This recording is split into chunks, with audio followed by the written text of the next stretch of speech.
Back to Gav Goes In. Guys, big up yourselves each and every time. Big up to Lumi Rain. I knew you'd be back, Lumi. You know, I know you're in confident mood with your team, but it is what it is. What's this? So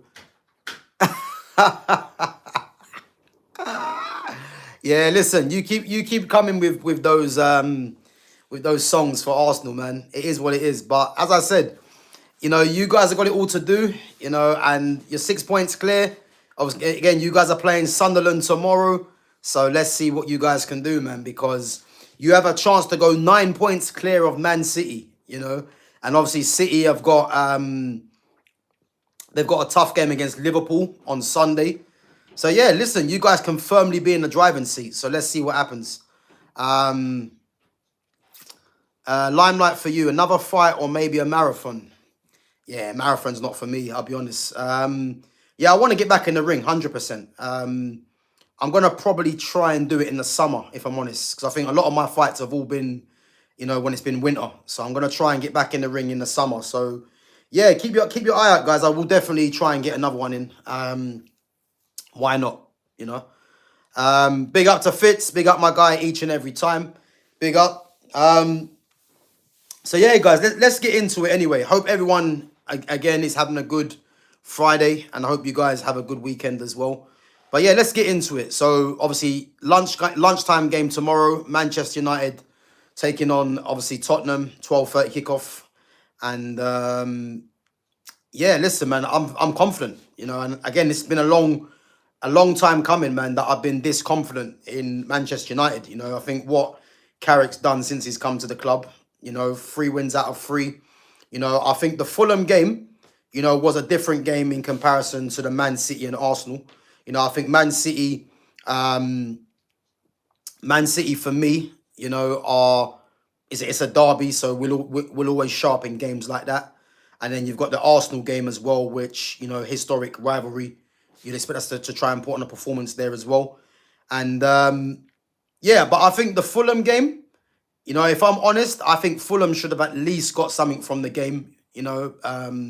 But the fact that we actually, you know, got the winner after equalising, after Fulham equalised, you know, I think is it shows testament to the team under Carrick, you know. Big up to Babs Wandiva as well. It shows testament to Carrick, really, you know, and I think going into this game against Tottenham, I mean, Tottenham are poor. And again, let's go through Tottenham where they are in the league, because I think if we're being honest here, this league season is terrible. You know, I think there's many people that have said the same thing. And if you look at the fact that Tottenham, yeah, so it's 4th against 14th, yeah. So Tottenham are in 14th place and they've lost 9 games. And then you've got, let's say, Liverpool, who are in 6th on 39 points, have lost 7 games. So again, this Premier League season ain't great. And it's one of them things where, you know, if you just put a couple of wins together, you can find yourself shooting up the table, you know. And as Lumi said, imagine 12 out of 12 points versus City, Arsenal, Spurs, and Fulham. That would be unreal. Yeah, exactly. And I don't see any reason why we can't go and beat Tottenham tomorrow. And I expect us to go and pick up 3 points. Definitely being at home. You know, Tottenham are decimated by injuries. You know, I don't think Van der Ven can play. I think Solanke, you know, who's come back and got a couple of goals, and obviously the one he scored the other day, I think Solanke might be out. So I'm not even too sure what team Tottenham are going to play, but I think you would expect us to go there, to go to Old Trafford, man, and, you know, impose ourselves in that game. You know, and I'm looking at the lineup that Carrick, you know, can possibly play. And I think he needs to play, for me, a natural striker up there. You know, I don't think Xerxes going to start, even though I'd love to see Xerxes starting. But I think, on the other hand, I think Sesko should start this game and give Tottenham something to worry about, because I'm looking at the centre-back options that Tottenham might play with. Again, if there's no Van der Ven, Romero, I'm not sure if he's going to play. But you're probably looking at Kevin Danso and Dragusin, I think, might be, if Romero can't play. And for me, I don't really want to see Embuemo play through the middle, because Embuemo's not a striker. I think against certain teams, it's going to work. But I think we should just be playing a natural striker up there, getting a couple of goals up. And then obviously you can start changing things around. You know what I mean? So, yeah, that's what I believe anyway. But let's go through the lineup for United, because for me, I think the back four is going to stay the same. I think obviously Lamens will be in goal. I would bring in Mazraoui, but I don't know if I'm not too sure if Carrick's going to change a winning team. I think Carrick might, think that this is a team that's won 3 out of 3 games, so he might keep the same back four. Me personally, I'd play Mazraoui, and again, Martinez and Maguire are both going to play, you'd think. Lenny Yoro, Aiden Heaven. As I said, I'm looking more at Heaven and Yoro as for next season, because I think the situation that Man United find themselves in right now, I think you do have to play a bit more tried and tested, and until Maguire and Martinez pick up an injury or loss of form, because I think needs must, you know what I mean? So I'm not really that annoyed that Lenny Yoro and Heaven are not playing. So I think next season is where we can kind of see where they're going to figure, Big up to Louise Goodfellow. Big up for coming on. So yeah, I would definitely play. I think Maguire and Martins are going to play. And then left back, it's going to be Luke Shaw, because there's no one else to play there.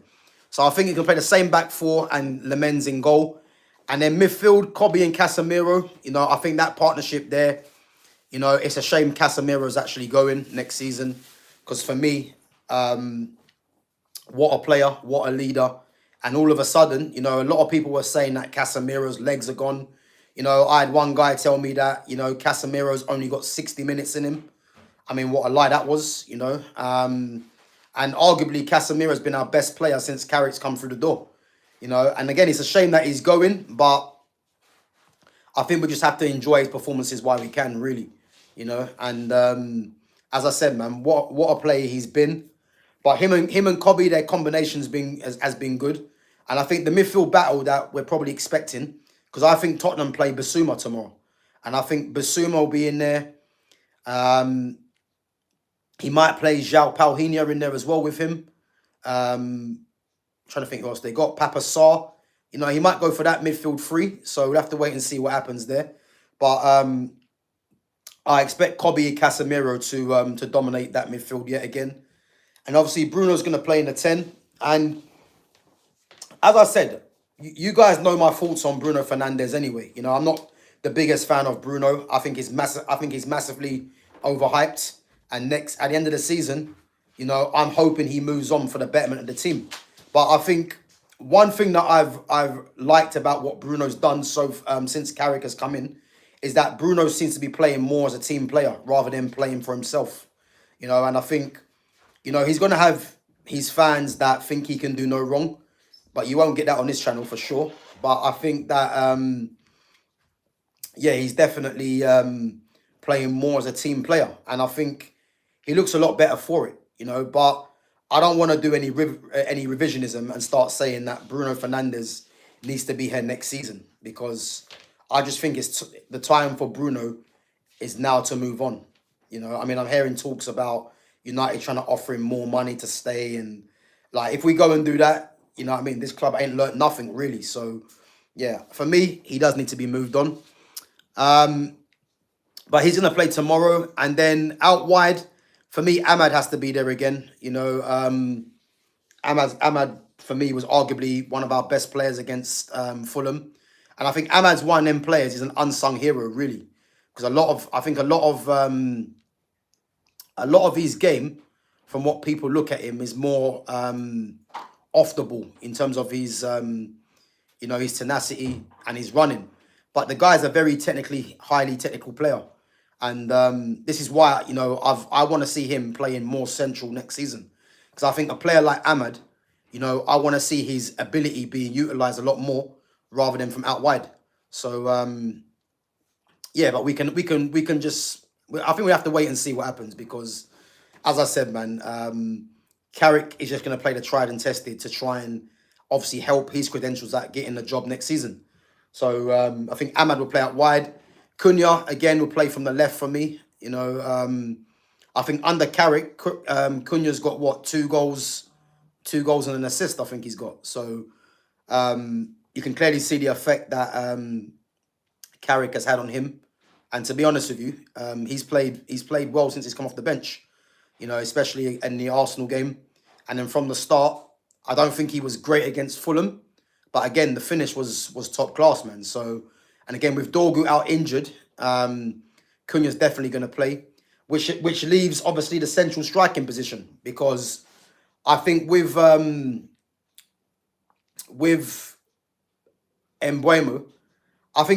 there's certain games where Mbeumo can figure, you know. But I think when you're at home against a team, really, that are struggling for form in Tottenham and a team that you're expected to beat them at home, for me personally, I think you've got to go there with a natural striker to start the game. You know, whether it's going to be Xerxes or it probably will be Sesko, you know, and then having an Mbeumo on the bench, I think that's probably the way I believe Carrick should be going. But I can see Carrick probably starting the same team, and you can't really blame him. If he won 3 out of 3 games, you know, it's going to be very hard to try and change a winning team, really.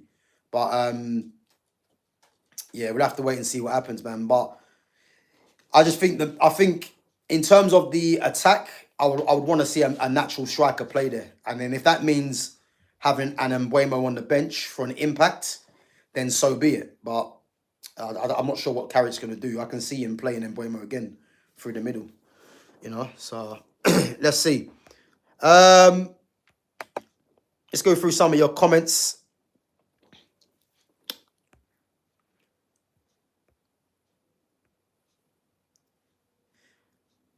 Between now and May, what's this? Arsenal will drop more points than United, but I don't think we drop too much.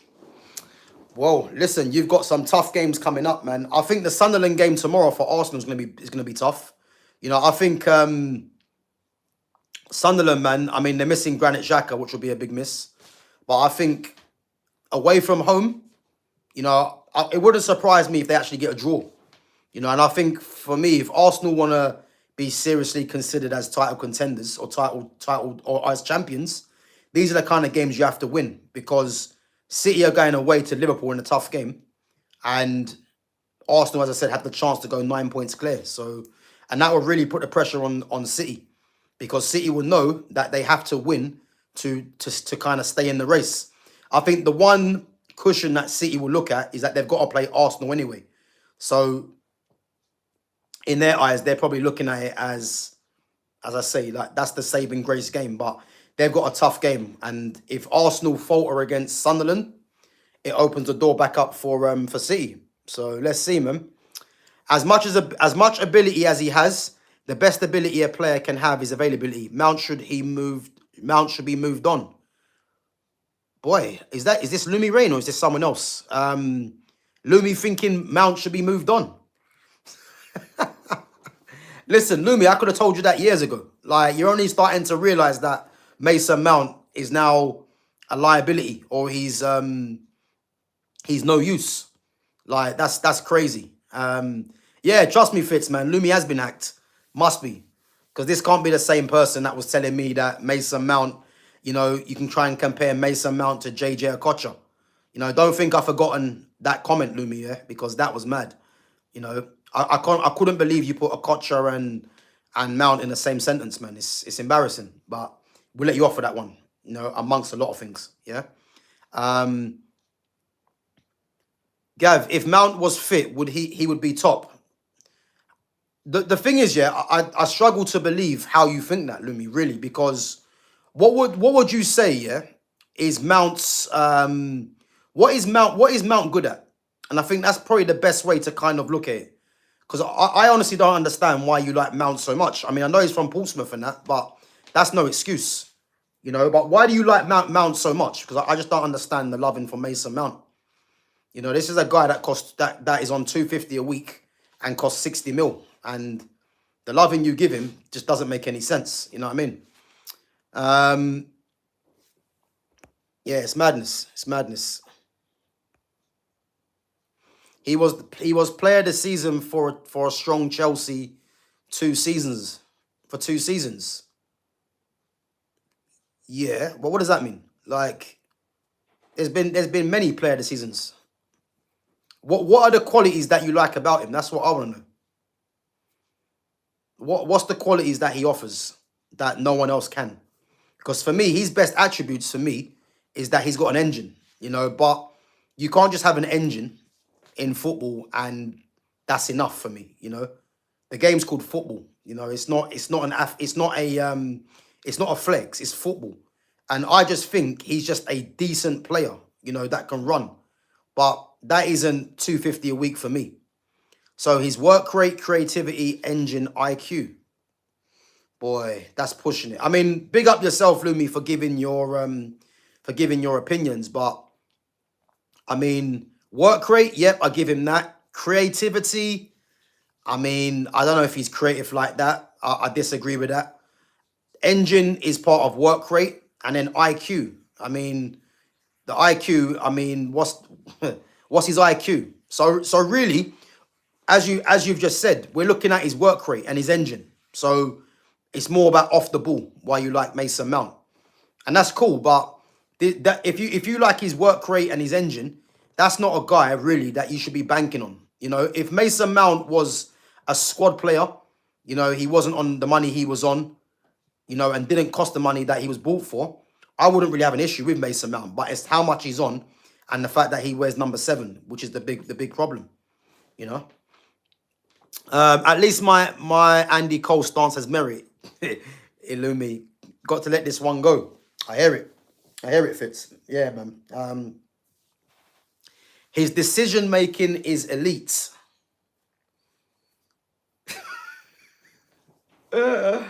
So Mason Mount has got elite decision making.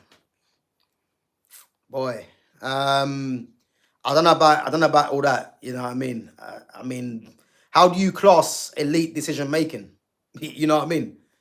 Like, he's very rarely on the pitch to see if he's got elite decision making. So, yeah, I'm not too sure about that, Lumi, man. Rarely loses the ball and often progresses it.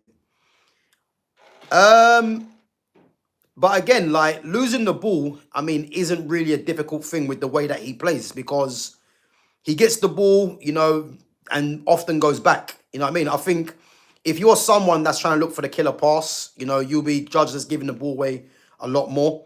But to say Mason Mount very rarely loses the ball, again, what kind of positions does he take up to be in a threatening position? Because if he's in the final third and I need him to create something, I'd much rather him, keep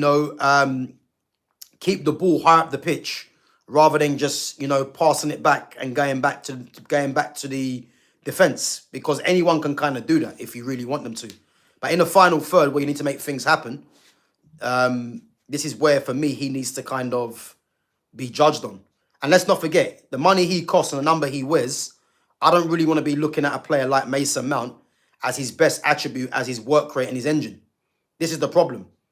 If he was buying a £20 million player and, he didn't have number 7 on his back, you wouldn't be hearing any argument from me. That's the truth. Tomorrow, Carrick will demolish Frank. Yeah, bro, let's hope so, man. I'm looking for... And guys, make sure you give me your score predictions as well. So I'm going to be a bit outrageous for this one, yeah? I think Man United beat Tottenham tomorrow 3-0. I'm going to say 3-0. Because we're showing that we can score goals. And I just don't know where Tottenham are going to thrive in the attacking area. Because I'm looking at Tottenham's team and I'm looking at who they're going to play. So Vicario in goal. I don't know if Jed Spence is fit. I don't know if Porro's fit. They might play the same team that played against Man City. And one thing I would say, the fact that they come back from two goals down, I think that might give them a bit of a confidence boost going into this game. But he might play the same team, because I think he played, I think it was Dragusin and... Who else played centre-back? I don't think Romero played. Oh, no, Romero started, but he come off. I think it might be Romero, Dragusin. Did Udoji? I think Udoji played left back. I think, what's his name?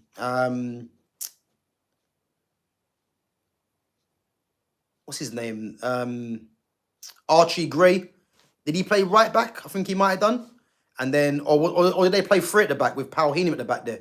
But I'm looking at their attack. Xavi Simons, you know, is it going to be Mattis Tell? Who else is there? Mattis Tell. I think Solanke might be out injured. Who else is there? I can't really tell you their team. But whatever team they play, I just don't know where their goals are coming from. If I'm honest, that's the honest truth. I just don't know where it's coming from. You know. But yeah, I'm looking at 3-0, man. Kumar said 3-1. Yep, I hear it. But I'm confident of 3-0. The way that we've been defending, the way that Carrick sets us up, I don't think we give away too much.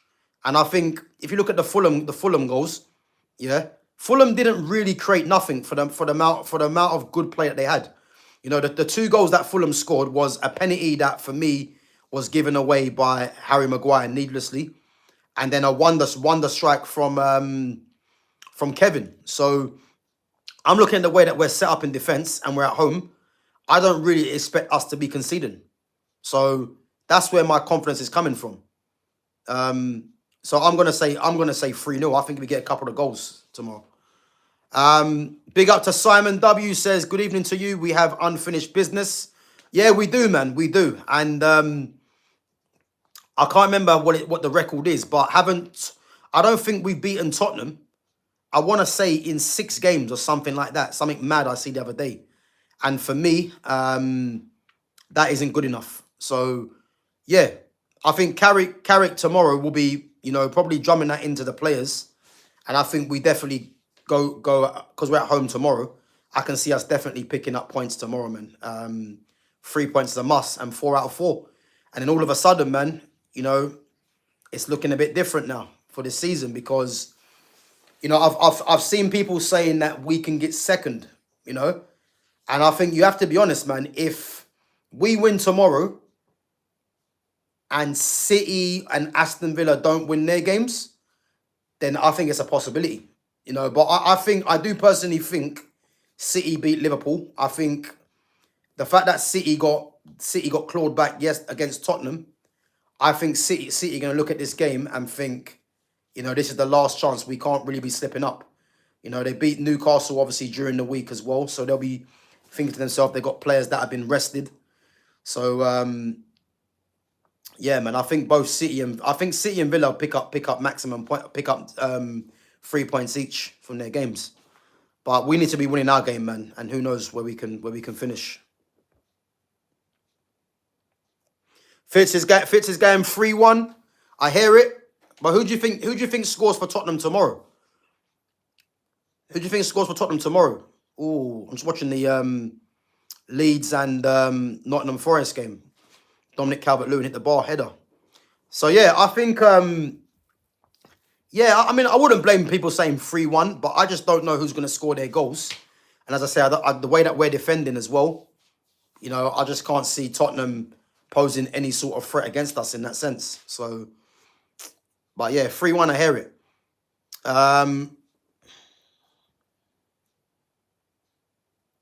Mbuemo, Cunha and Sesko with the goals. I mean, it's easy to say that because they're all attackers. Listen, I don't really care who scores, man, as long as we win the game. That's all I'm concentrating on. Because for me personally, I just want to see the end of this season, if I'm honest. I just want us to get Champions League football, and then next season we can start being serious. Because I do believe, and I'm going to stick by this, I believe we can mount a title challenge next season. Because I think we are 2 or 3 midfielders. You know, I'm still going to say Dorgu as a left back because I want to see Dorgu, you know, as our Alphonso Davies type player, you know, going around the outside and then having like an inverted wide player. So for me, if we can't bring back a Jadon Sancho and we go and get a left winger in the summer and we get in maybe 2 or 3 midfielders, and if it's not Carrick and we bring in a top-class coach, I'm expecting us with what we've got already, I'm expecting a title challenge next season because this season has been poor, man. And I don't think that there's many teams that are ahead of us. I don't think that. I look at Arsenal, and I don't think Arsenal are better than us, really. I don't. I know there's a few Arsenal fans in there that are going to be saying otherwise, but I don't think Arsenal are better than us. And we showed that the other week.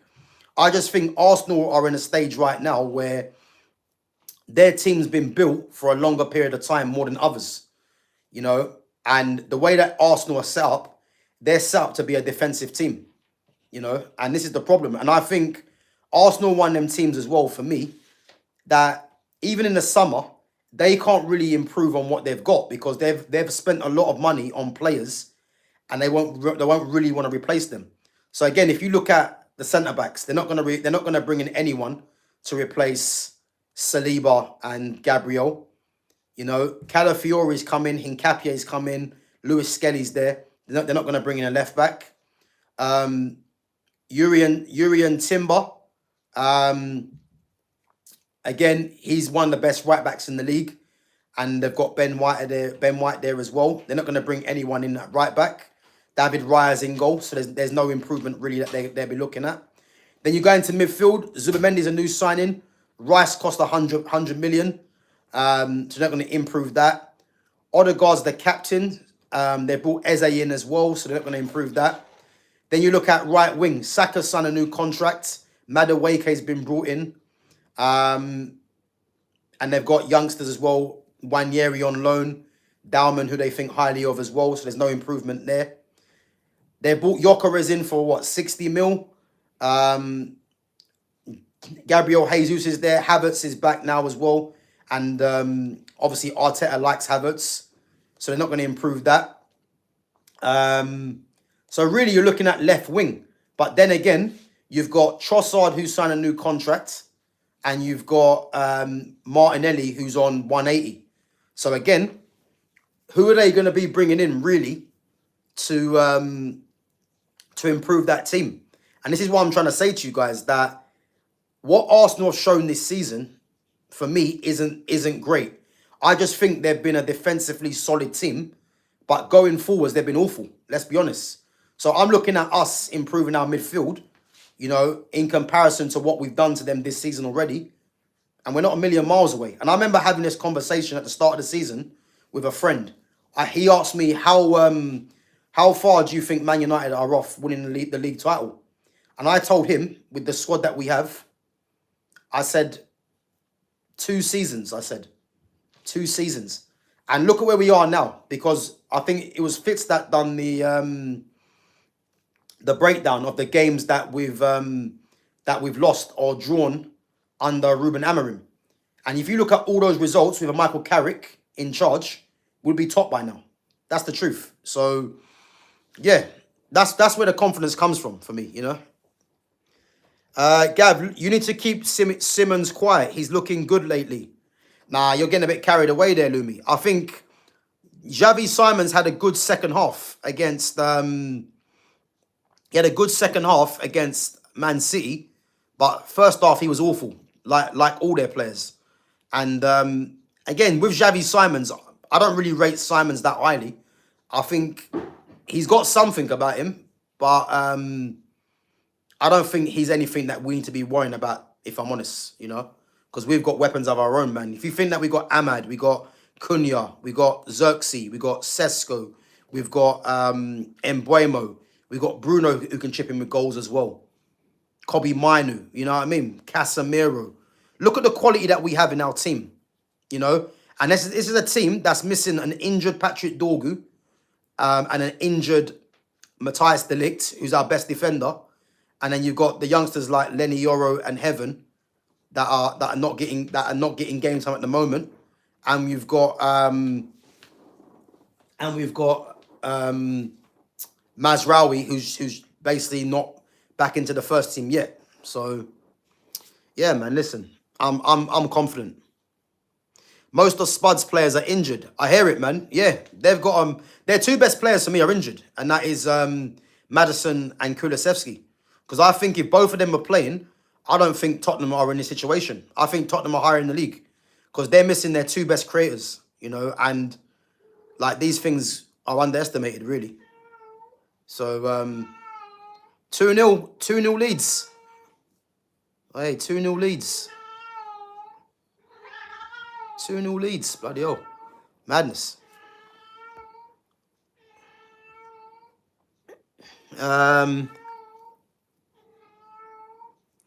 We can beat Arsenal and City, so we should beat Spurs. Yeah, of course, man.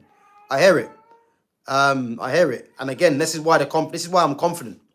Guys, make sure we're smashing this like button. Make sure we're sharing the channel. And make sure you're subbing if you're new in here as well. Lumi reckons 2-0. Cunha double. Yeah, I hear it. I hear it. I mean, Cunha's got he's got 3 GA in the last 3 games. So, it wouldn't surprise me, man, if he does get on the score sheet again. Gav, you think Frank gets sacked when we beat them? Do you know what, Fitz? This is why I've said, This is why I've said, for me, Carrick versus Frank. Because I do believe, depending on the result, I think if we beat them 3-0, which I'm expecting, it could seal Frank's fate for me, or maybe because I'm looking at it like this year with Tottenham.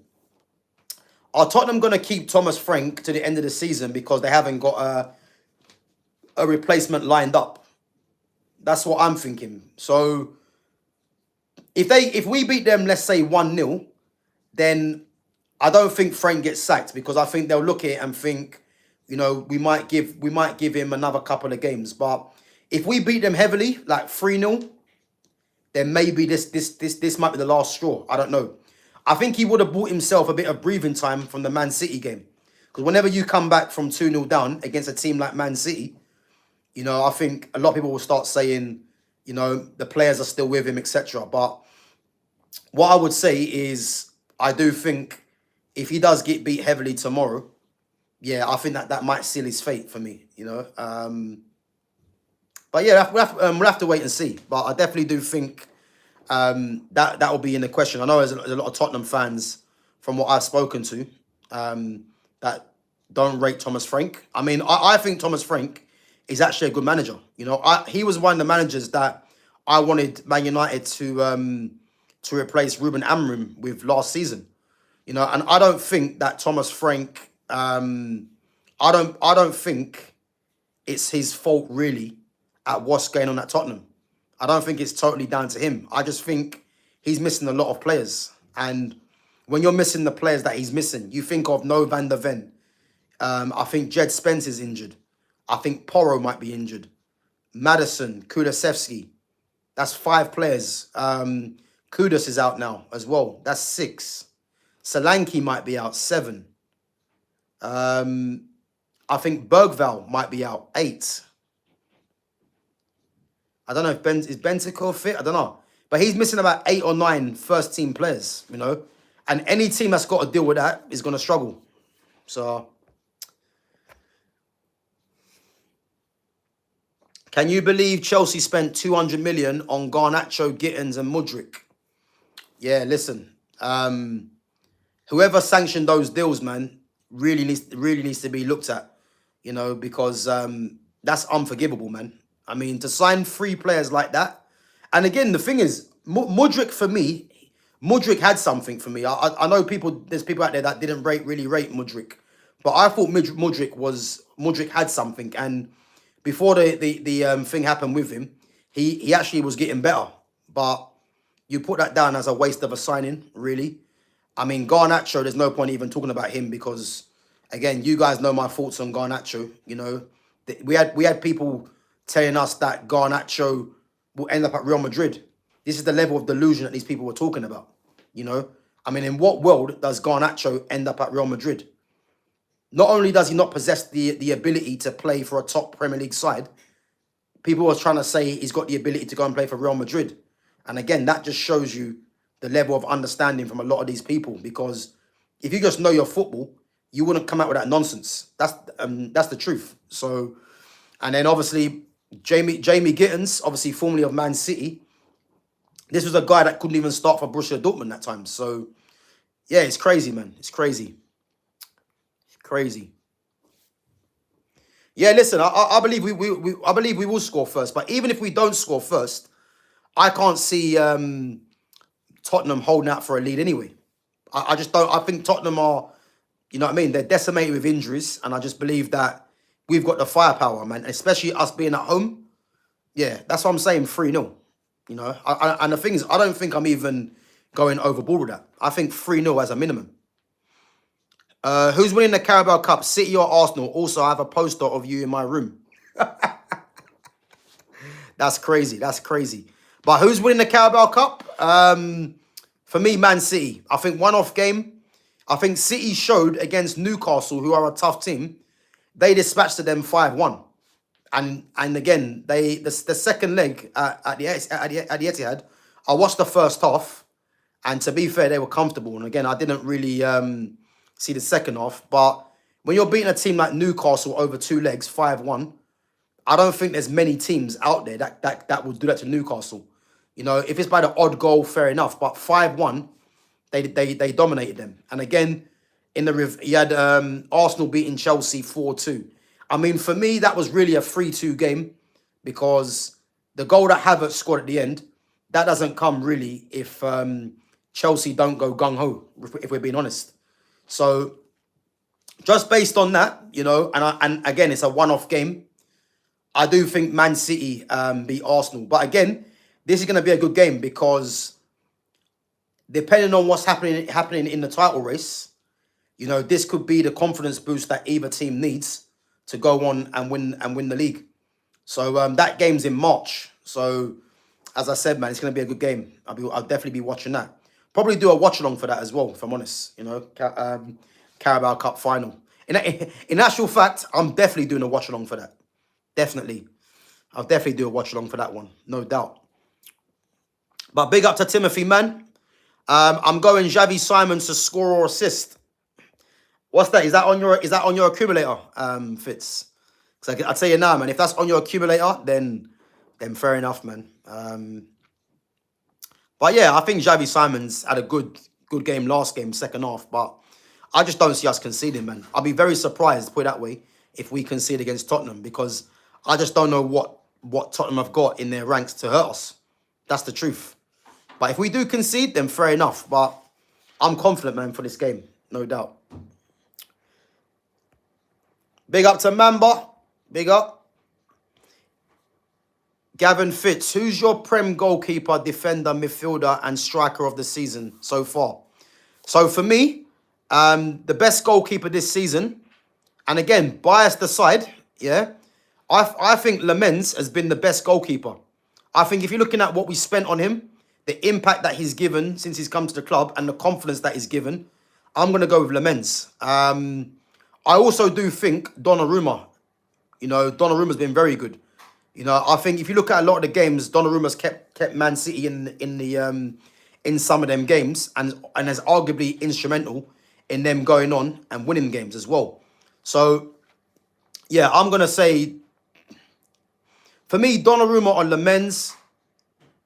I'm gonna say Lamens purely because of how much Lamens cost. You know, and he's relatively an unknown player in a sense as well. So I'm going to say Lamens for goalkeeper. Defender.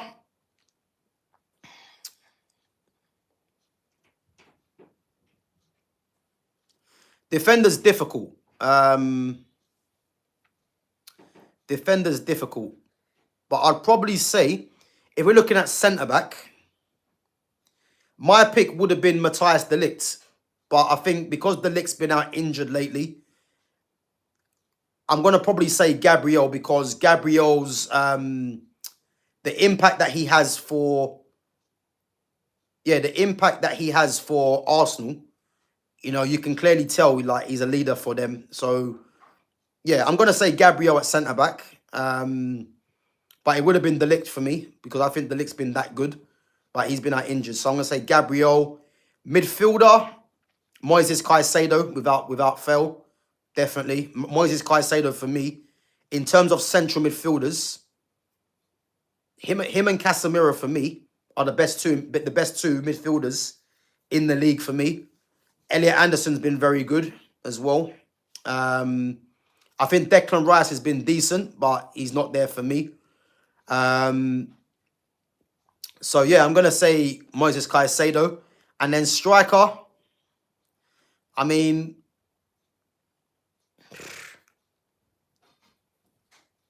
yeah, for striker for me, I'm going to say Ekatike. Yeah, Ekatike. I know Erling Haaland's got the goals, but as an all-round player, I've never rated Haaland like that. Haaland's just a serial goal scorer, you know, and again, if people picking it based on numbers, you know my thing about just based on numbers. So I'm going to pick Ekatike because I think Ekatike for me has been one of the most consistent players this season. So yeah, Lamens, Gabriel, Caicedo, and Ekatike for me. Yeah. Big up though. Great question, Lumi. So Lumi reckons Donnarumma, Gabriel, Rice, Haaland. Yeah, I can see why you've gone with that. You've gone with 2 City, 2 Arsenal. But for me, Gabriel's the only one, and maybe Donnarumma. But Rice and Haaland, not for me. You need a good manager regardless of how good your team is. Boy, listen, we beat you guys 3-2, Mamba. So I'm not quite sure what you're talking about, but 3-2, mate. 3-2. 3-2, my friend. So we've got a very good coach. That's the main thing. It's not manager, it's a coach. And people need to realize, yeah, that the way football is now, there's no managers really in football. These guys are coaches because of the setup of how these clubs are run now. It's not a manager's job. You know, it's a coach. And that's why, you know, I keep saying this. Ruben Amorim tried to pull the wool over our eyes by saying to us that he's a manager when he never was. His job description was a coach, a head coach. And the head coach's job is to improve players. So again, the fact that we've got Carrick in and obviously Steve Holland as well, these guys are top coaches. So there's no surprise why we're playing the way we are, and we look a lot better than what was happening under Ruben Amorim. So it is what it is. So Martins has done well at Villa, but probs Donnarumma, De Ligt, Wilson, and Thiago. Yeah, big up, man. A different one. Harry Wilson's been very good. You know, he's been very good.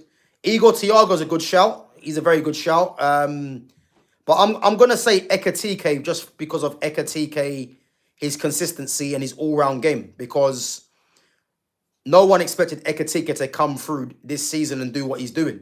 And the fact that Isak was signed in the same season as well, you know, I think many people would have predicted that he would have found game time hard to come by. But for me, he's probably been the outstanding striker this season. I know people will say Haaland for his numbers, but I think Ekatike can take that, definitely.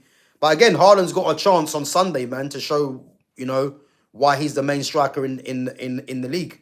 Because that game against Liverpool is going to be a game where his team needs him. And guys, remember what I said as well, yeah? Pep needs to play Marmoush more as a number, more, and then rest Haaland at times. And look what Marmoush produced against Newcastle.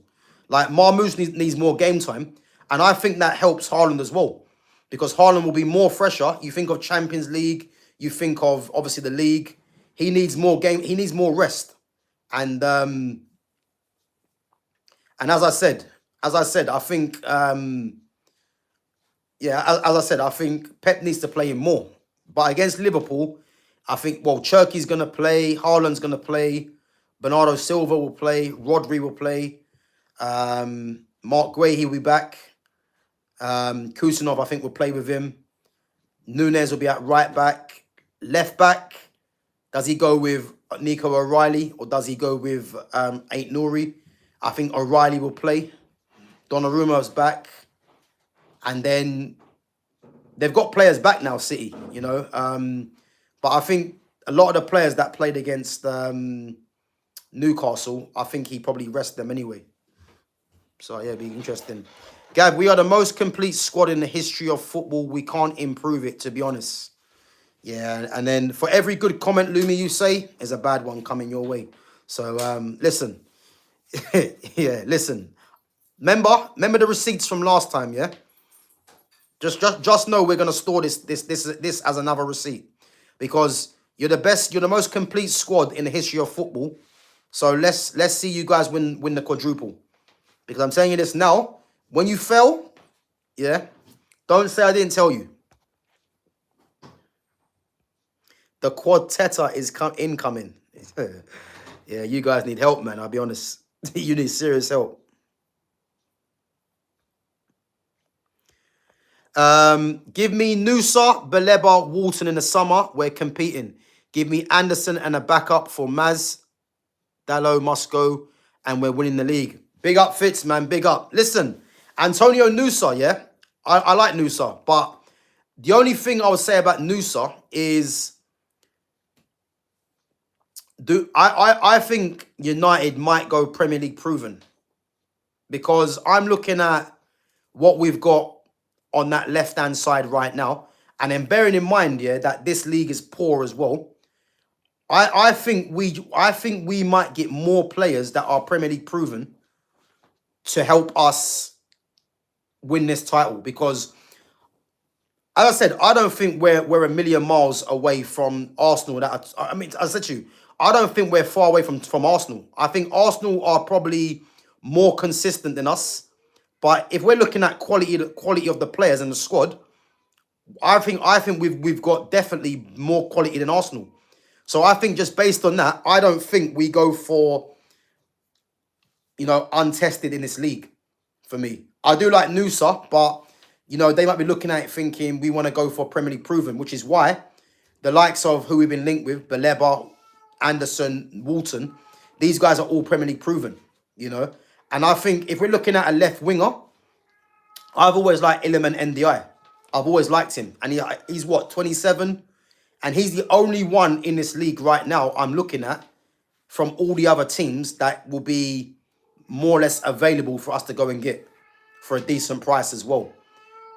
Me personally, I would like Jadon Sancho back, because I believe Jadon Sancho under Carrick in this system, I think he thrives, and which is why I want to see Patrick Dorgu as a left back. Because imagine Patrick Dorgu as a left back, with his athleticism, his power and pace on the outside, and then you've got Jadon Sancho, picking up the ball in the pockets, linking with the striker, whether it's Xerxes or Sesko, and then you've got Ahmad, you've got Mbeumo, you've got Cunha. Imagine that. That's what I want to see. But I do like Nusa, but I don't think Nusa's a player that we will go for. You got Yande Amande as well, which I don't really rate him like that. But I think we go for someone that's a bit more experienced, if I'm honest, in this league. But yeah, Baleba, Walton, or Anderson, it's a no-brainer, As I said, the Baleba one for me is done already anyway. So I'm looking at Baleba and someone else to go with Kobe in there. Me personally, I like Walton because Walton's a controller. But if you want balance and you want a right-footed player, then I hear the Anderson shout. So, but yeah, listen, we go and get a backup for Mazraoui, whoever that's going to be.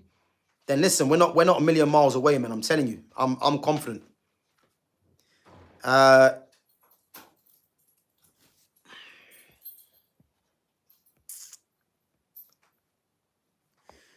The squad: Lamens, Dallo, Maguire, Martinez, Shaw, Ahmad, Bruno, Cunha, Mainu, Casemiro, Mbeumo. What is that for the game tomorrow, Simon? Is that for the lineup tomorrow? Because I'll be honest with you, I think that's the team he goes with anyway. I think he might make one change, and that's either going to be at right back, Mazraoui coming in, or it might be striker. It might be Mbeumo coming out and Sesko coming in. But you wouldn't really blame him if he plays the same team, if I'm honest. So,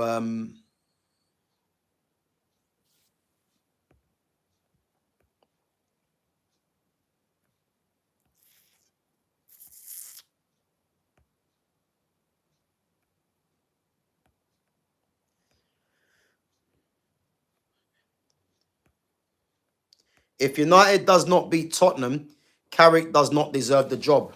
Again, I disagree with that. I mean, the fact that Carrick's got, 3 out of 3, you know what I mean? I think it's harsh to say if he doesn't beat Tottenham, All you have to look at really with what Carrick's done, is you can tell that the team, they're playing for each other. You can tell. Look at the setup of the defence. We look more solid. Casemiro's looking a lot better. Why is that? Because there ain't too many gaps in midfield for him to plug. And again, being a player that's getting older as well, you don't want Casemiro running around the pitch plugging gaps. So Casemiro looks better. Cobby's back in the team. You know, Carrick is doing everything, really, that I rate. You know, even a Bruno Fernandes, who I don't rate, he looks a lot better because he's playing as part of a team rather than doing his own thing. And then obviously in the summer, we've got a decision to make to move him on. So, you know, the only things I want to see really is Xerxes being integrated into this team. Yoro and Heaven next season, you know, getting more game time. But other than that, Carrick's done a very good job, man. Like I can't even say anything else. Carrick's done very well since he's come back in. You know what I mean? Yeah, big up Lumi. The cat's had enough of Gav disrespecting Arsenal. Yeah, listen, man. She come onto the stream the other day as well, man. Just making a hell of a lot of noise. But yeah, I told her, man, never again. But she's not listening. But big up, big up. Apart from Bayin there and Ugarte, our bench is quite good. Our bench is strong, and you know what made me laugh as well. Yeah, when Amorim was playing this 3-4-2-1, it made it seem that we didn't have enough players, which is crazy. You look at us now, playing the 4-2-3-1. Look at the bench now on players that we can call on, because you can have players like a Sesko, a Xerxes, an Embuemo, a Cunha. These guys all at one time can be on the bench. And imagine when the Lick's back as well. When the Lick's starting, you're gonna have Maguire and Martinez on the bench. You know, Mazraoui on the bench, who should be starting. And all of a sudden, your bench looks good. And that's just because, you know, the change of system. It now looks like that it now feels that we've got strength and depth on the bench, which we have. You know, because if Carrick's playing Embuemo through the middle, you've got Xerxes and you've got Sesko on the bench. You know, that's what I'm trying to say to you, man. So when people were saying that this team couldn't get into the top 6 as a minimum, is crazy. I always maintained that we've got a top 6 minimum team. And now you look at the way the league is and what Carrick's done since he's come through the club. As I said, we can finish as high as we want, really, because we're what? Is it 15 points from Arsenal or something like that, or is it 12 points? I can't remember. Imagine we put 4 wins. If we win tomorrow, that's 4 wins in a row. Imagine we go and put another 4 in a row. You know, and then you'll see very quickly that we aren't as far away as people thought we were. So let's see.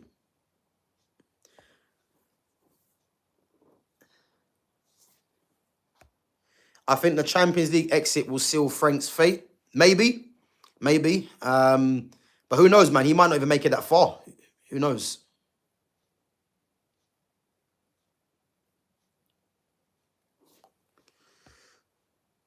Rashford has 10 goals for Barcelona. Bruno has 5. What does that say about United? I mean, again, you know, I'm not Bruno's biggest fan, but you can't really compare Bruno and Rashford. One's a left winger. One's a number 8, but is playing, obviously, as a number 10 right now. And again, to compare Rashford and Bruno, for me, doesn't really make sense, because it's like Rashford's playing for a team, you know, where they've got creators all around. You know what I mean? And obviously, he's more or less the anomaly in a sense, because if you think of their midfield, you got Pedri, you got Frankie de Jong, you got Fermin Lopez. These guys are all creators. Fermin Lopez is more of a goal-scoring midfielder. Lamine Yamal's a creator. You know, Rafinha is a bit of a hybrid. He's a goal scorer and a creator. You know, and obviously Rashford's a left winger, you know, with pace that will get on to the end of things as well. And again, it's not even to say that because Rashford's got 10 goals and Bruno's got 5. Like, you know, you guys know that I don't rate Bruno, and you know that I don't really care about numbers. Numbers will always be filled by someone else. You know, this is like when someone said to me that, you know, we can't get rid of Bruno because of his numbers. That's nonsense, because if Bruno leave, once Bruno leaves, football doesn't work where you just stop scoring goals. It's never done that. What happens if Bruno leaves? It means that someone else will step up and the goals might be shared around. So if you think that we've got Mbuemo, we've got Cunha, we've got Xerxes, Sesko, Ahmad, yeah, these guys can all get goals. So the goals that that Bruno will be leaving behind, it will be shared out amongst the rest of the squad. That is how football works. But for me personally, we need to get rid of Bruno, go and buy 2 quality midfielders, and whether you want to put Cunha in the 10, put Ahmad in the 10, even put a Xerxes in there if you wanted to, you know, or put Kobe in there, it's going to be better for the team because you're going to improve the midfield and you've got players that can occupy that space and offer a different threat as well. That's how football works. So that's what I want to see anyway. Spurs lineup: Vicario, Udogie, Van der Ven, Spence, Romero, Muani, Paulinia, Simons, Gallagher, Odebear, Solanke. I think Van der Ven's injured, so I don't think he's going to play. I think Spence might be as well. Yeah, Kolo Muani, forgot about him, and Odebear. Solanke, I think, is injured as well. Gallagher, I forgot about him, new signing. I think whatever team they put out, I'm expecting us to put away easily. So I ain't got no worries about that, if I'm honest with you, man. Guys, make sure we're smashing the likes. There's 15 of you. We've got 8 likes. So just smash the like button. Help the channel to grow. And make sure you sub as well if you're new in here. Man U ain't winning the league in another 10 years, I reckon. I guarantee you this, Mamba, yeah? We'll win the league before you. Yeah? Just saying. We'll win the league before you. I guarantee you. Fitz says, Leicester won during a very poor season across the board. City just had to compete with Liverpool, who have always had weaknesses. You lot did the invincible against peak Fergie. Has to be invincibles. I hear it. I hear it. I do hear that one. Big up to Crawley Eagle, says, big up Gavin chat. Was Strand Larsen overpriced? Do you think he's even better than Mateta? So yeah, Strand Larsen's not better than Mateta, but this just shows you where football is now. Because remember I said to you guys, yeah, the striker market is dead. There is absolutely no strikers really that are at a level that you can actually get, which is why when people want to move on Joshua Xerxes, it actually doesn't make any sense, because not only is Joshua Xerxes a top footballer, yeah, and he has his strengths which need to be utilized by a coach, which is why I believe Carrick will like him. You have to think of it like this. Joshua Xerxes is what, 23 or 24? He's still got his best years ahead of him. He costs, what, 30 mil? Maybe a bit less than that. And if he was to go and replace a Xerxes, where are you going to go and get a striker? Because if you look at all the strikers, you're not getting Erling Haaland because Haaland's at Man City on a death row contract. Ekatike and Isak are both at Liverpool, and you're not going to get them. Then you look around the league. Who else is there that you would actually go and get? I mentioned to you guys before, yeah, Igor Jesus, and even Igor Thiago, yeah. I believe those 2 strikers will be on the move very soon. And that isn't because these guys, I mean, I know Igor Thiago's scoring goals, but that isn't because these 2 guys are just outrageous. It's because the striker market is dead. You know, you look abroad, you got in Spain, Lewandowski is the wrong side of 30 and he's leaving Barca on a free.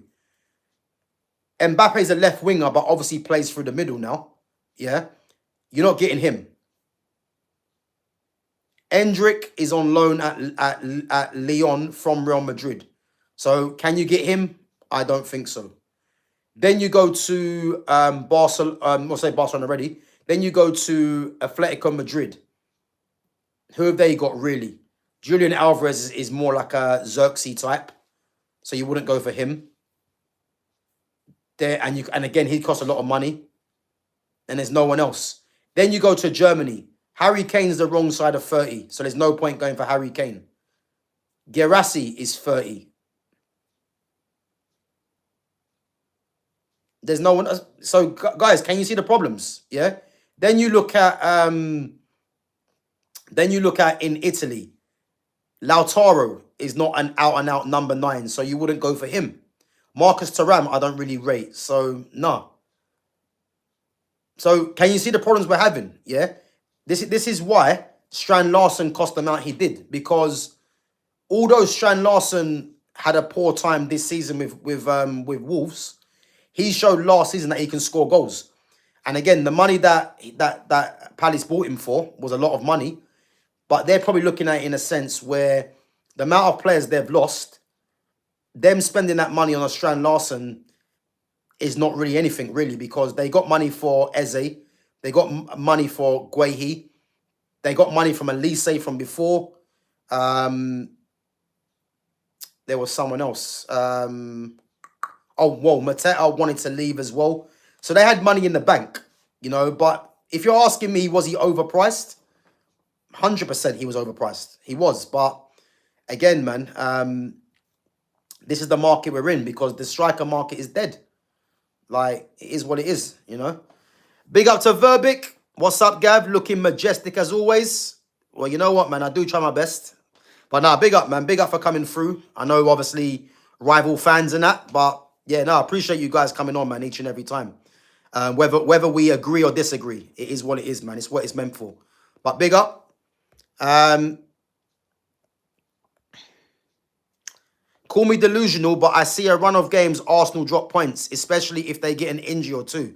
Big up to Zakataka 220. Listen, you ain't delusional, my guy, man. You're not. Because, as I said, if you look at Arsenal's next set of fixtures, I'll be very surprised if they pick up maximum points in any of them games. I'll be very surprised, because the way I look at Arsenal is that Arsenal don't really play good football. And a lot of their goals are coming from set pieces. No one can deny that. Yeah, 17th they were for open play goals. You know, it might have changed slightly now, but 17th for open play goals. So, as I said, man, I don't think they're gonna go through this next set of games winning, because in them next set of games they've got Sunderland tomorrow.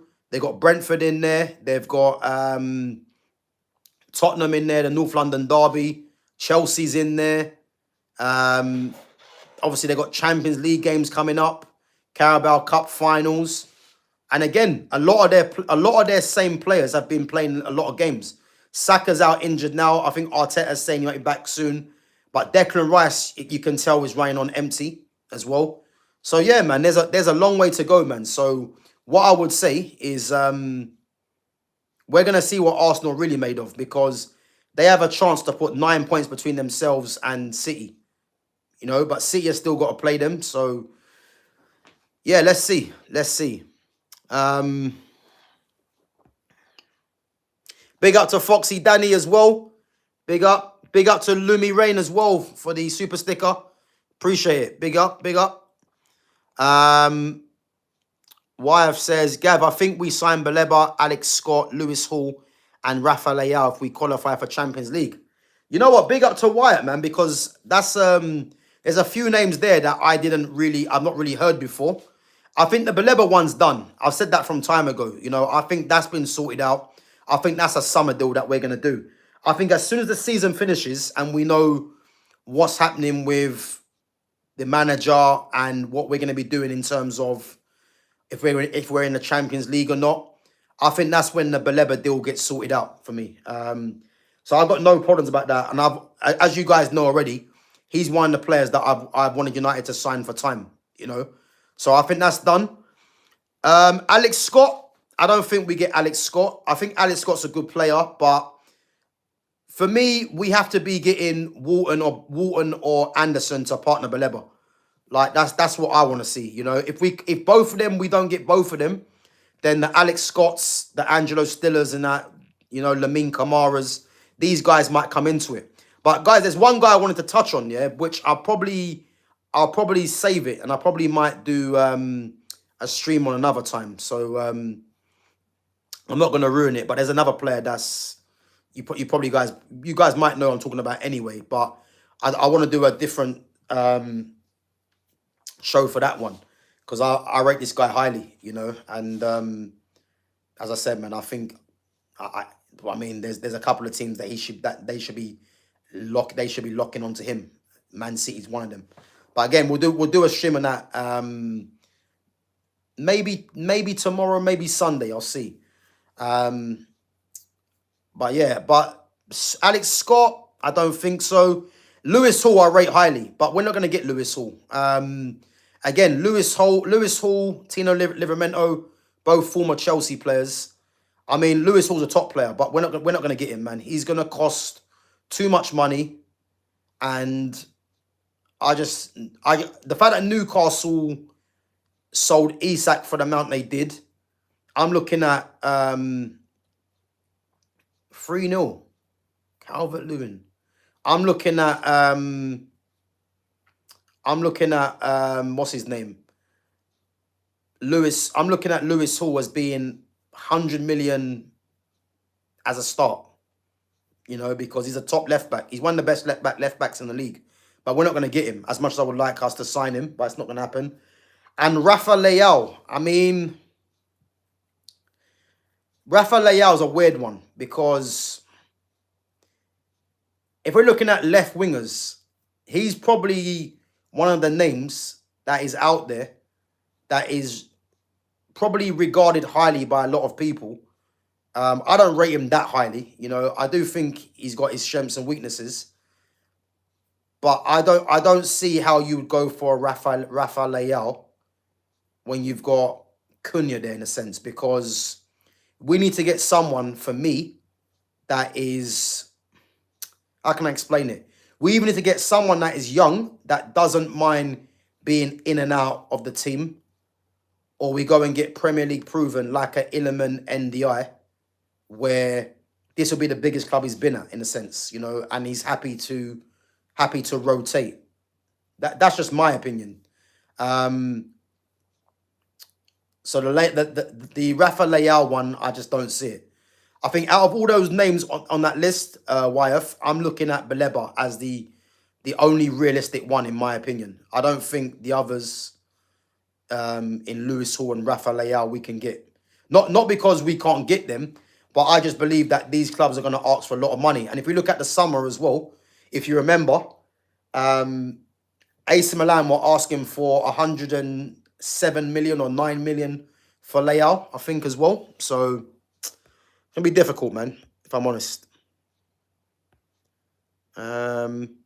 Big up to Babs One Diva as well for the super sticker. Big up.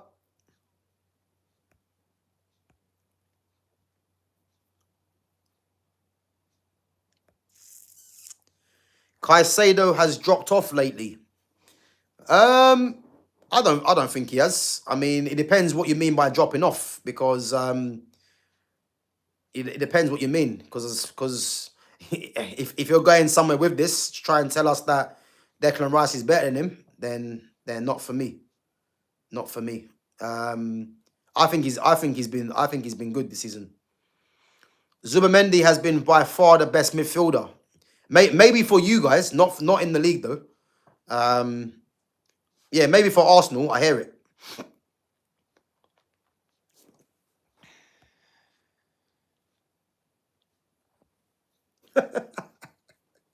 Indian or Chinese takeaway? Easy. Chinese.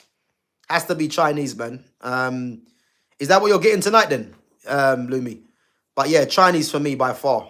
Chinese. You can't beat a Chinese, man. I'll be honest. Chinese is elite takeaway for me. You can see the Sesko improvement with a new system. But again, I wouldn't just say the Sesko improvement. Look at the whole team. Even players that I don't even rate are looking better. As I said, I don't rate Lissandro like that, really. I don't rate Harry Maguire like that. I don't rate Dallo like that. Bruno Fernandes, I don't rate, really. But these guys are all looking better under Michael Carrick than they was under Amorim. So this is where coaching comes into it, you know. And as I said, he's made the whole team look better, you know, and he's only been there 3 games.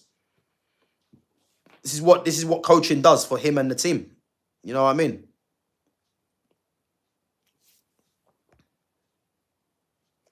Yeah, Fitz, you know what? I do hear it, man. Chinese is greasy, but if I get a Chinese takeaway, man, I know I'm definitely going to enjoy that a lot more, man. It has to be said. Even though, funny enough, man, I'm actually getting Indian tomorrow, which is crazy, man. So, but yeah, it's got to be, it's got to be Chinese, man, 100%.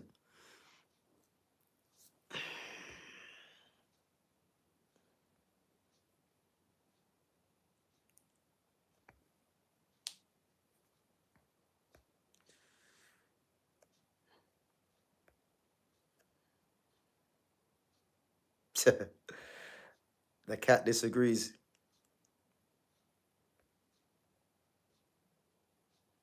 Please, no Sancho. Next, you'll be saying we want Onana back. LOL. Nah, listen, man. I listen. I'm never gonna like say no to not bringing Sancho back. Sancho's a top footballer. You know, Sancho suffers because of the era of football that we're in.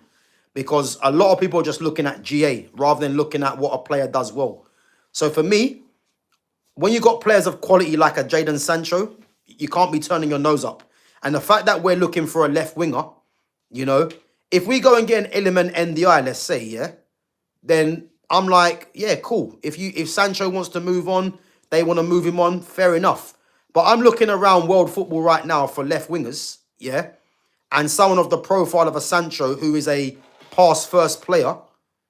You go and tell me a player that we can go and realistically get that will be better than a Jadon Sancho as a left winger. Because I look at this league right now, Illiman NDI is the only one. I look abroad. Someone mentioned Rafael Leao. Again, Leao's going to cost a lot of money, you know, and again, he's more of a physical athlete that's going to be playing out there. Obviously, a player that can play through the middle as well. So it depends, really. This is what I'm saying. We shouldn't be turning our nose up at Sancho. You know, if there's any kind of way that Sancho can come back to the club, you know, all can be forgiven or whatever it is, then I'm with it 100% because Sancho for me is a top footballer. And again, there's no way we should be turning up our noses at top footballers. Shouldn't be. Petition for the cat to get a special guest stream. Boy, listen, that cat don't stay still for shit, man. So that's never gonna happen. You know what I mean? That cat's still scared of me after all these years. So yeah, that's not gonna happen, man. She's one of the shyest cats I've ever seen. So yeah, as much as I would love to, yeah, it's not gonna happen, man, unfortunately. But we can always try, but I doubt it. Big up to Foxy Danny with the super chat. Says, Gav, what is your prediction for tomorrow's game? So as I said, 3-0. I'm going 3-0 Man United. 3-0 Man United. I'm confident tomorrow. Yeah, I'm going to go 3-0. I know those of you have said 3-1. I hear it, but I think the way that we've been scoring goals, if you look at our last 3 games, yeah, we scored 3 against, was it 3? We scored 2 against Man City, but it should have been 6. We scored 3 against Arsenal, 3 against Fulham. So I'm looking at 3 as a minimum at home. So yeah, I'm gonna say 3-0. But big up to Danny, man. Foxy Danny with the chat.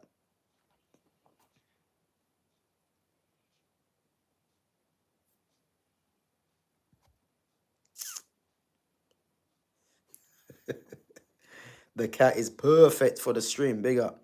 Big up to Stretford M Podcast. Says, big up, Gav. Hope you're good, bro. Yeah, I'm all good, man. Big up yourself as well. Big up yourself. Big up for your game tomorrow. Is it tomorrow your game or Sunday? Make sure you get a clean sheet, man, like we're going to get tomorrow against Tottenham.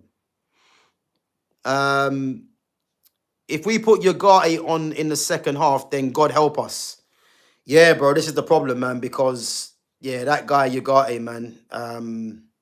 As I said, I'm not even looking at Ugarte now as an issue because the fact that Carrick's here, you can tell Carrick don't rate Ugarte. And again, he's using Ugarte for later on in the games. But there's no denying as soon as he comes on, you know, we just drop off because Ugarte's poor. Now, I believe in the summer he goes.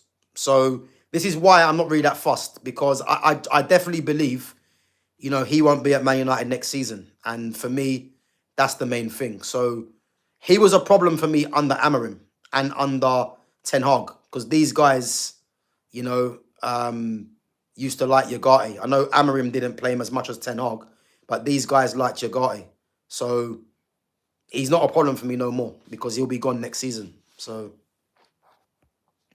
I reckon Man U will win 2-0. I hear it. I hear it. I'm going to say, I think 3-0 tomorrow. I'm confident.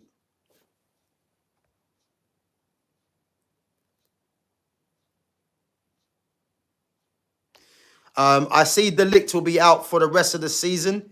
He needs lots of physio coming from an ex-nurse, I should know. I don't really know what's happening with De Ligt, man. I'm hoping he's not out for the rest of the season, but I don't know what the latest is with De Ligt. You know, I don't know if he's near to coming back from training. I'm not too sure, but there's no doubting for me. Once he gets back, we're a better team with De Ligt in it, man. That's what I do know. But I'm not even looking at Man United defensively as a problem, because, as I said, since Carrick's come in and the way we've set up, you know, we look decent. So that's the main thing. Gav, what do you think of my debate shout? The Serie A all-time 11 clears the Prem all-time 11. All right, listen, that's a great one, Stretford. Then that's a great one. Yeah, listen, bro, that'll be a sick one, because if in my opinion, it's gonna cause a lot of discussion. But you could be right, man. You could be right, because Serie A back in the day, if anyone's from that era there, they had some serious players. Serious players.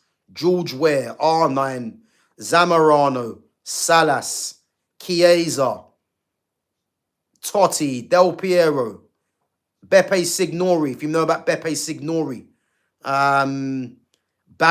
Listen, I could go on, man. I could go on. So, yeah, big up, man. Big up. If I go on, guys, I won't stop, man. So, it's best me stop now, man, because the Serie A back in the day, Go Lazio, that was my era there, man. I mean, there were some serious players there. And this is why I keep saying, yeah, there's no one that can tell me that a lot of these players now are anywhere close to these players of the past, because there were some real players. Zvonimir Boban. If anyone knows Zvonimir Boban at AC Milan, yeah, Zvonimir Boban. This was a top player, yeah. And if Zvonimir Boban was in this era of football right now, yeah, he would be one of the best players in the world. And he was just regarded as just a good player in his era. If anyone knows the Croatian Zvonimir Boban, AC Milan, number 10. Ridiculous. Hi, Gav. I feel confident we will win tomorrow. It'll be a tough game tomorrow. Yeah, listen, my guy, man. It's not going to be... I don't think it'll be a tough game tomorrow. I'm expecting us to go there tomorrow and impose ourselves and just pick up the 3 points and keep it moving. Like, I've seen enough from the setup for the team. I'm happy. As I said, I just want to get through this season. I want to enjoy this World Cup. You know, I'm looking forward to this World Cup, man, massively, to be honest with you, because, you know, there's probably a few teams that might fancy themselves, but I'm just looking forward to the World Cup, and then next season we just start. We just start. You know, just start causing problems for teams next season, because I'll tell you this now, like, we are not a million miles away, man. We're not a million miles away.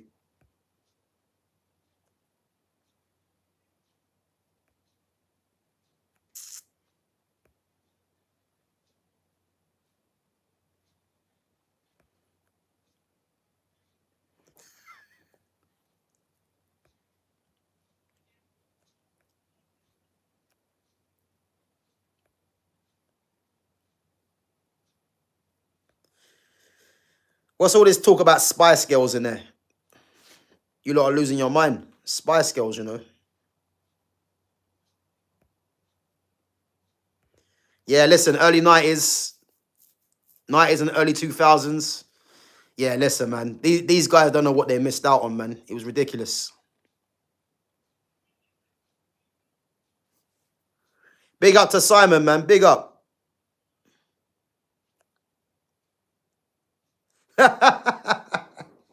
Alright, listen, keep that quiet, man. Keep that quiet. Even Gavri visits the 90s at the Butlins. Yeah, listen, man. Don't be hating on Butlins, man. Butlins is a laugh, man. Don't be hating on that. 90s weekenders and that. Yeah, listen. Listen, Nas, now we're talking. Now we're talking.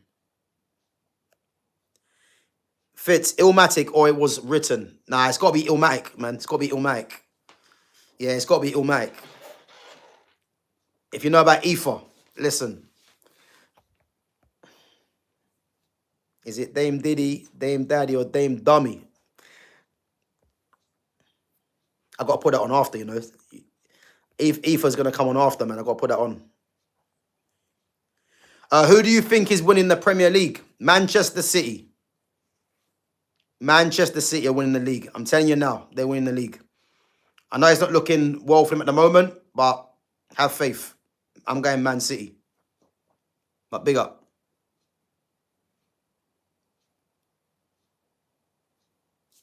Yeah, come on, Prodigy, Mob Deep. Yeah, Biggie, come on, of course.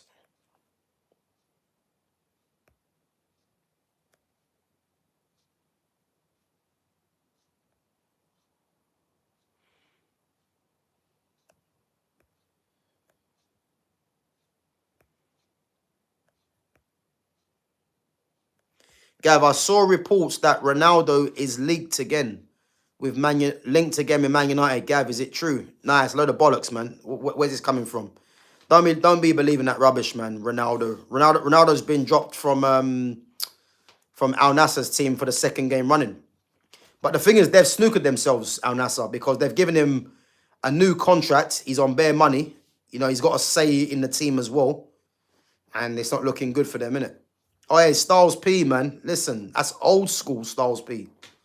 Styles P, you know. Ice Cube and that, man. Listen. Those were the days. Aaliyah, yeah, come on. Aaliyah is what Beyonce is now, if you know, man. Rock the boat and that, yeah? Listen. Aaliyah, ooh, Aronson. Aaliyah is what Beyonce is now. You know? Do I believe she got killed off? You're damn right I do. You're damn right. Because Aaliyah was the original, man. She was the original GOAT. You know? No one can tell me otherwise. No one can tell me otherwise. Aaliyah was the one. Baleba could change his mind and sign for another team. Still 6 months to go until new season. If Baleba is in the World Cup, he could get cropped before we sign him. Yeah, Cameroon are not going to the World Cup, Simon. So I'm saying this is why we get the deal done, because it's already been sorted out, and he's not going to the World Cup. So this deal for me gets done at the end of the season. I'm confident. Yeah, big up to Lumi Rain. Big up yourself. Big up for coming on. Styles P or Jada? Oh, it's got to be Jadakiss for me, man. Jadakiss was serious, man. It's got to be Jadakiss for me, man. It's got to be Jadakiss. Big up to Best of Knowledge. Big up, man. Big up for the super sticker. Biggest one yet. Big up yourself, man. Appreciate it.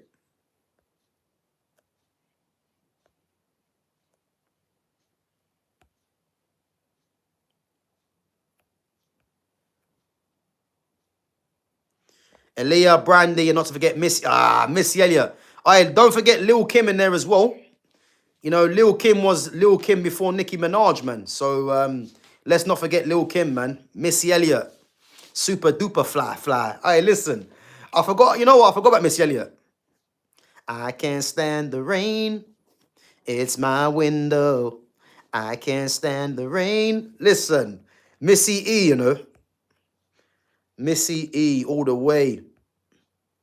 Beep, beep. Who got the keys to my Jeep? Vroom. Hey, listen. I got to put that on after, you know. Gav might get paid minimum wage on his stream with the super stickers. Hey, listen. Don't be giving away my don't be giving away my plans. Nah, I'm playing. Yeah, 3-0 up, man. Crazy. Gav's going right to the top of the YouTube football creator game. I'm so confident.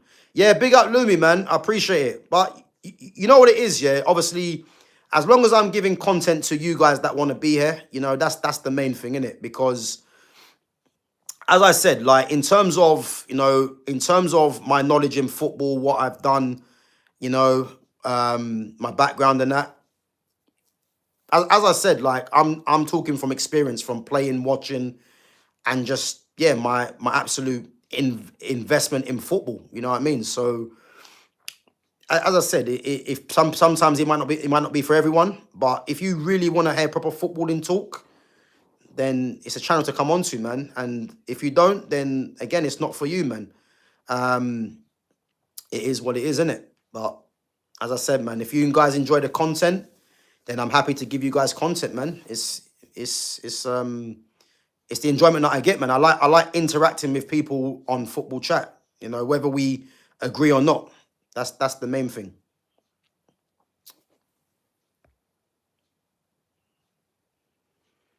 Fitz, do you do? Yeah, big up, man. Fitz, man. You want to do some content as well, man, because you know your sports, man.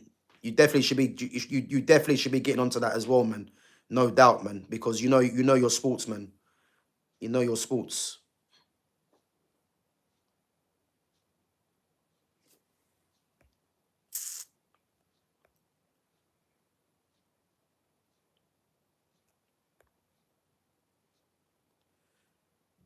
Who's the top 5 UK rappers?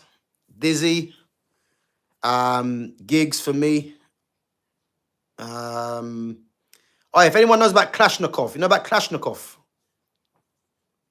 Klashnikov is serious. You know about Klashnikov? Guys, give me a thumbs up, man, if you know about Klashnikov. Sancho will only play if there's a nightclub or pub to drain dry after the match. Hey, Simon, man, what's your hating for Sancho, man? What's he done to you? What's he done to you, man? Don't be listening to a lot of these other these channels out there that are doing Sancho a disservice, man. Don't be doing that, man. Come on.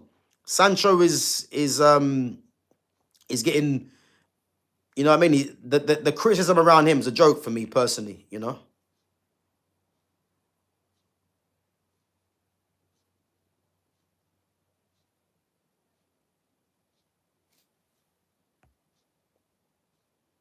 Oi, big up Fitz, man. You know about Klashnikov, yeah?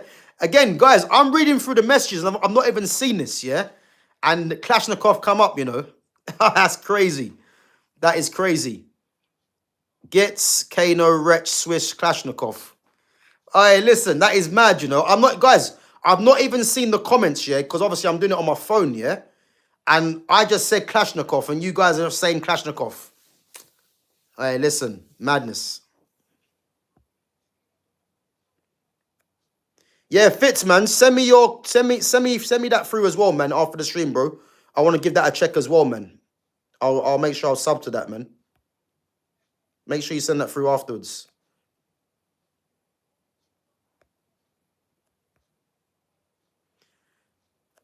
Best boxers. Floyd, Ali, Crawford, Tyson, Prince Nassim, Sugar Ray. Yeah, there's loads, man. I used to like Marvin Hagler as well, man. Marvelous Marvin. He was ridiculous. Roy Jones. There's too many, man. There's too many. We could be here all night. There's too many, man.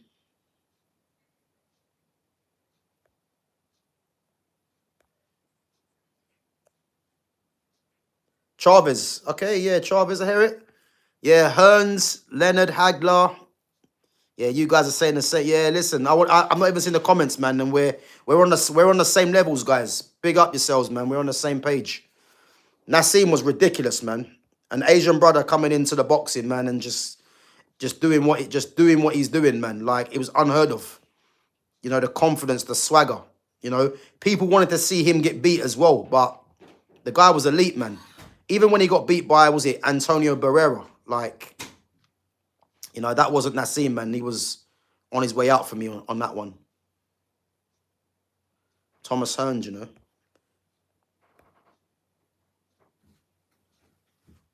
I've never known a YouTuber to interact with the chat as well as Gav does. He really cares. Yeah, big up, man. Listen, you guys take the effort to come through and stay on the stream. So it goes without saying, man. It goes without saying. You know what I mean? For me personally, I think it's important to interact with your chat because, as I say, you guys are choosing to be here, and the least that I can do is just interact with you guys, and you guys help keep the stream going as well, man. So that's the main thing. And again, it is about building a great community, you know. So big up yourselves each and every time, man. What do you think of Putin? Boy, that's a show for another day, man. Listen.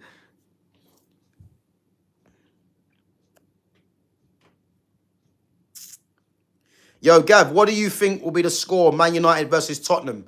3-0, my guy. 3-0 I'm going for. 3-0 Man United. I don't think Tottenham score, man, with the way with the way that we're set up, man. I don't think they score.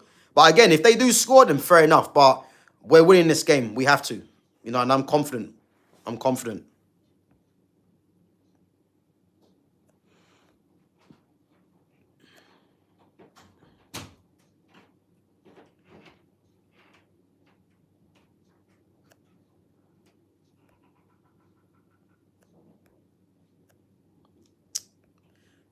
Wilder? Who said Wilder? You can't be putting Wilder in your top boxes. That's crazy. Prince Nassim is the Ronaldinho of football. You know what? Mamba, usually, yeah, I think your comments are wild, but I kind of see where you're going with this, you know? I kind of see where you're going with this. Prince Nassim, the Ronaldinho of football. Yeah, I kind of see where you're going with this. The only thing I would say, though, is Prince Nassim amongst the top 3 ever boxers? Because for me, Ronaldinho is amongst the top 3 ever footballers for me. So that's how I see it, really. Right, guys, I'm going to go through a few more of your questions before we wrap it up. Again, if I don't go through everyone's comments or questions, as I said, big up yourselves, but obviously I can't go through everyone's, you know, their questions and comments, unfortunately. Yeah, big up, Fitzman. Big up.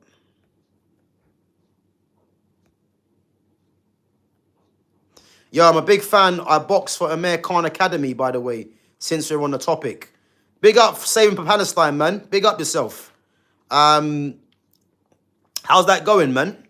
How's that going? That's sick, though.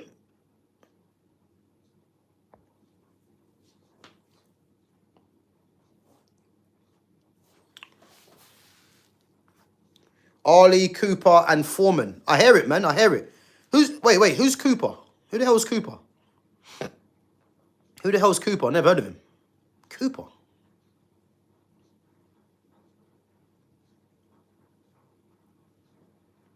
Oh, Henry Cooper. Of course, yes. I mean, that was way before my time. I ain't gonna lie, man. Oh, Rocky Marciano as well was another one. There's loads, man. Joe Frazier, Joe Louis. Yeah, listen, man, there's loads.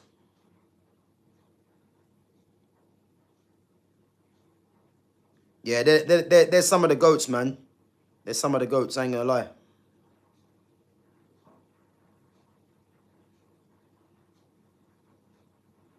Yeah, I can't even lie, man. But guys, listen, we're gonna wrap it up anyway. I need to get going. But guys, tomorrow I'll be here for the reaction for the Man United and Tottenham game. Obviously, 12:30 kickoff. But I'll be doing the reaction straight after the game. So yeah, keep an eye on the notification to see when I go live. So yeah, I'll do it literally about 10-15 minutes straight after the game. So obviously kickoff's at 12:30. So yeah, make sure you guys come through if you can, and we'll interact. So as I said, man, listen, I'm expecting 3 points tomorrow. Big up to Simon. I'm putting 3 points tomorrow, 3-0 scoreline as well. And yeah, I just don't think we'll have any problems against Tottenham. And as Simon said earlier, you know, we're on a revenge mission, man. We need to win this game because Tottenham have had our number for the last couple of seasons, man. And that Europa League final, for me, still hurts.